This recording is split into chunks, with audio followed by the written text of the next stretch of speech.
Bonjour à tous pour ce premier résumé des matchs de Champions League. Alors aujourd'hui on se retrouve pour la première semaine des huitièmes de finale retour. On a vu s'opposer Paris au Real de Madrid, Liverpool au FC Porto, Tottenham à la Juventus le lendemain et Manchester City au club suisse de Bâle. Alors mis à part à Anfield où le score s'est fini sur un 0-0, tous les autres matchs se sont terminés sur le même score, 1-2. Alors pour PSG Real Madrid, ça confirme la qualification des Madrilènes pour les quarts de finale, avec un but de Cristiano Ronaldo et de Casemiro en fin de match. Et pour les Parisiens, une carte rouge à la 66e pour Marco Verratti et le but de Edinson Cavani un peu chanceux. Alors à Anfield, par contre, il n'y a pas eu de but, donc 0-0, ce qui qualifie Liverpool pour les quarts de finale. Le lendemain, à Wembley, on a assisté au choc Tottenham-Juventus, avec une bonne première période pour Tottenham qui prend l'avantage.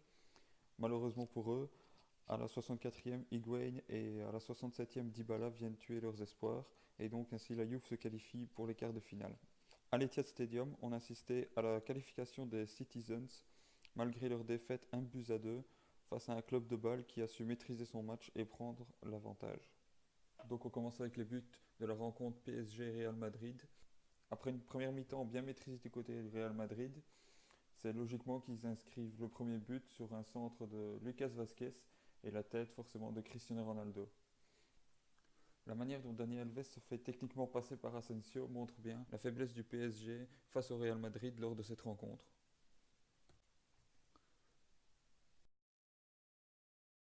Cependant, sur une attaque des Parisiens, Pastore met la tête, Casemiro défend son camp en renvoyant le ballon, malheureusement sur le genou de Cavani qui va envoyer le ballon au fond des filets. On est donc à 1-1 à la 71e minute de jeu. Cette mauvaise prestation se confirme avec le deuxième but espagnol. En effet, plutôt que de mettre le ballon en sortie, Rabiot relance dans l'axe, Casemiro reprend et frappe au but. Malheureusement, ce ballon rebondit sur un défenseur parisien et trompe le gardien. Alors maintenant, on passe au but à Wembley le lendemain dans la rencontre opposant Tottenham et la Juventus. Alors après une bonne première mi-temps, c'est logiquement que les Spurs s'imposent sur un but de Son à la 39e minute. Après une frappe de Dele Alli, le ballon rebondit vers Vertonghen. Vertonghen qui centre sur Son qui manque sa frappe, mais ça suffit pour tromper Buffon et faire le 1-0. Alors la deuxième mi-temps, elle reprend sur le même rythme que la première, c'est-à-dire que Tottenham domine la Juve durant les 15 premières minutes de la deuxième mi-temps. Puis on va voir la finesse tactique d'Allegri qui par deux changements va complètement modifier la physionomie du match. On voit ici Lichtsteiner qui est rentré au jeu, qui part en profondeur sur la droite et sur un centre sur Khedira, Higuain n'a plus qu'à dévier et va tromper Hugo Lloris pour faire le 1-1.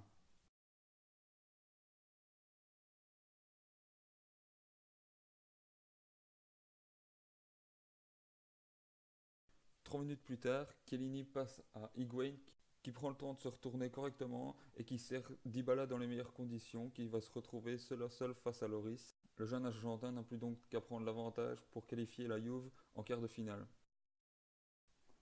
Comme on s'y attend, la grande expérience de la Juve leur permet de défendre correctement et ainsi de conserver la victoire. Et donc voici les buts de la dernière rencontre opposant Manchester City à Bâle. Alors après une bonne entame de match, c'est logiquement que les Citizens prennent l'avantage sur un but de Gabriel Jesus. Cependant, les Suisses ne se laissent pas abattre et moins de 10 minutes plus tard, ils égalisent sur une erreur défensive de Manchester City.